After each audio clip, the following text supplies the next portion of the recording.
अस्सलामुअलैकुम वरहमतुल्लाहि वबरकातुहू। तो बच्चों आज हम शुरू करेंगे स्टैंडर्ड फर्स्ट धोरण 1 में पार्ट 4। इस सबक में हमें क्या करना है कि जीम और चा इन दोनों हरफों की मश्क करनी है लिख कर कि इसे किस तरह लिखा जाता है।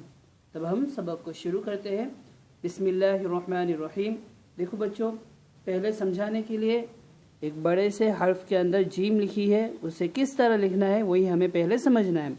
अगर हम यहाँ पे अच्छे से समझ लेंगे तो यहाँ पे हम अच्छी तरीके से इसे लिख पाएंगे। तो देखो शुरू करना किस तरफ से है, तो देखो यहाँ पे जो डॉट जैसा है वहाँ से ऐसे करके एरो ले जाना, यानी पहले हम यहाँ से नंबर 1 से यूँ करके ऐसा करेंगे। देखो ये नंबर 1 है तो यहाँ से शुरू करना है इस तरह।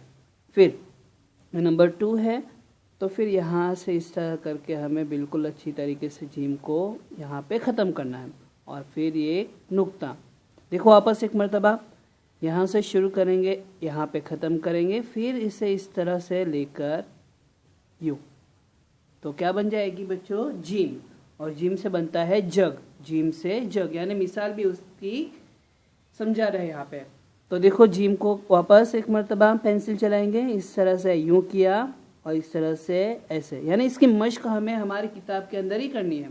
तो पहले हम अच्छी तरीके से इस जीम के ऊपर नंबर 1 से इस तरफ एरो ख़त्म करेंगे, फिर साथ में लगा कर ही इसी तरह हमें यहाँ पे इस तरह ख़त्म करना है, यूँ करके यूँ और ऐसे करके ऐसे। आया समझ में? तो ये जीम बन गई। उसके बाद उसकी मश्क हम इस तरफ करेंगे। तो देखो यहाँ पे पहली जीम तो लिखी हुई है, फिर यहाँ पे डॉट की शक्ल में भी जीम लिखी हुई है। तो पहले खड़ी लाइन 3 है, देखो तो यूं करके ऐसे करके फिर बीच में एक नुक्ता, फिर वापस ऐसे जिस तरह हमने ये बड़ी जीम के अंदर समझा उसी तरह हम शुरू करेंगे। पहले इस तरफ से यहाँ पे ख़त्म किया, फिर इस तरह हमें डॉट के ऊपर ही पेंसिल चलानी ही कि हमें लिखने की मश्क हमारी अच्छी हो जाए। फिर देखो इन 1 2 3 4 और 5 लाइन है बच्चों। कितनी लाइन है? 5। तो इसे भी बिल्कुल इसी तरह हमें पेंसिल चलाकर मुकम्मल करना है। तो मैं देखो एक लाइन में मश्क करके समझा दूंगा और दूसरी देखो यहाँ पे 1 2 3 और 4 लाइन और है जो बिल्कुल खाली है। देखो ये 5 लाइन है, उसमें डॉट की शक्ल में जीम बनाई हुई है। तो तमाम के ऊपर हमें जिस तरह हमने इस जीम के ऊपर पेंसिल चलाई है उसी तरह तमाम के ऊपर चलाना है। और उसके बाद ये जो 4 खाली लाइन है उसमें हमें खुद को ही जीम बनाना है। तो मैं दोनों तरीके से आप लोग को समझा दूंगा कि समझने में आसानी हो। तो पहले ये लाइन में कर देता हूँ। देखो यहाँ पे जीम डॉट की शक्ल में, तो हमें जो डॉट है उसी के ऊपर पेंसिल चलानी है धीमे धीमे ऐसे। फिर वापस उसी तरफ बार बार लिखने से, मश्क करने से हमें ये हर्फ आसानी से लिखना आ जाएगा। और कौन सा हर्फ है? जीम। देखो इस तरह हमें पेंसिल चलानी है गलत तरीके से नहीं चलाने की, हमें इस तरफ से शुरू किया और ऐसे ख़त्म किया, ऐसे जिस तरह हमें समझाया गया है इसी तरफ से जीम को लिखना शुरू करना है तो बच्चों देखो मैंने एक लाइन तो मैंने समझा दी है इसी तरह तुम्हें तमाम को मुकम्मल करना है, यानी 4 लाइन को भी वापस मुकम्मल करना है। और ये एक लाइन को भी मैं समझा देता हूँ। उसके बाद जब यहाँ से यहाँ तक ख़त्म हो जाएगा उसके बाद हमें ये लाइन को भी, तो देखो इस तरह जीम को जिस तरह हमने ऊपर मश्क की थी इसी तरह हम लिखेंगे। अगर हमने ऊपर अच्छे से मश्क की होगी तो हमें यहाँ पे लिखने में कोई भी मुश्किल ही नहीं होगी। हम आसानी से जीम को बिना मश्क किए हुए यानी बिना लिखे ये डॉट बिना भी लिख सकते हैं। देखो इस तरह बिल्कुल आसानी से हमें ये पूरे पेज को मुकम्मल करना है। यहाँ पे भी मैंने एक लकीर, एक लाइन को, एक सतर को समझा दिया है, इसी तरह मुकम्मल हम करेंगे। आया समझ में? ये तो हमारा सबक था जो मैंने समझाया है। आप लोग को पूरा मुकम्मल करना है और मैं इसकी PDF फाइल भी दूंगा जिसमें तमाम भरा हुआ होगा, तो उसको देखकर आप मुकम्मल कर सकते हैं। अब हम दूसरा हर्फ लेंगे। यहाँ पे भी देखो standard first part 4 page number 2, यहाँ पे पेज नंबर 1 है, यहाँ पे पेज नंबर 2। तो ये जो हर्फ है वो है चा। दोनों की शक्लें एक जैसी है, जीम के अंदर 1 नुक्ता है और चा के अंदर 3 नुक्ते। तो इसकी जो शक्ल है बनाने का तरीका भी इसी तरह है कि हम देखो शुरू करेंगे यहाँ से नंबर 1 से यूँ किया और यूँ करके मुकम्मल कर दिया। बहुत ही आसान है।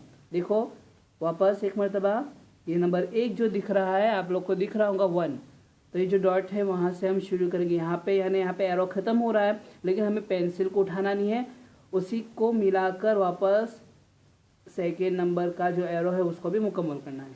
ऐसे यूँ किया और यूँ। फिर तमाम हर्फ को इसी तरह पहले जो डॉट वाला है उसे मुकम्मल करेंगे। डॉट के ऊपर पेंसिल चलाते जाना है और 3 नुक्ते लगाते जाना है। इस तरह वापस देखें, ऐसे करके हमें मुकम्मल करना है। उसके बाद ये जो डॉट वाली जो शक्लें हैं, कितनी लाइन है हमें बच्चों 5 लाइन के अंदर डॉट वाली शक्लें हैं। और कौन से हर्फ है, एक ही हर्फ है चा, यानी तमाम के अंदर चा को ही हमें मुकम्मल करना है। एक लाइन को मैं वापस यहाँ पे मश्क करके समझा देता हूँ। देखिए इसी तरह हमें मुकम्मल करना होगा। आया समझ में? देखो बहुत ही आसान है। यहाँ से हम शुरू करेंगे, जिस तरह यहाँ पे नंबर 1 ऐसे करके मुकम्मल किया, इसी तरह हमें गलत तरीके से चाकू नहीं बनाना है। जिस तरह मैंने समझाया है उसी तरह बच्चों आप लोग को बनाना है। आया समझ में? देखिए इसी तरह हम बनाएंगे। तो ये देखो एक लाइन मैंने डॉट वाली जो लकीर है उसके ऊपर भी मश्क कर दी है। आप लोग को इन दूसरी बाकी जो लाइन है उनको भी मुकम्मल करना है। और एक ये जो 4 लकीर है उसमें भी मैं एक बार समझा देता हूँ चाकू बनाकर। देखिए फिर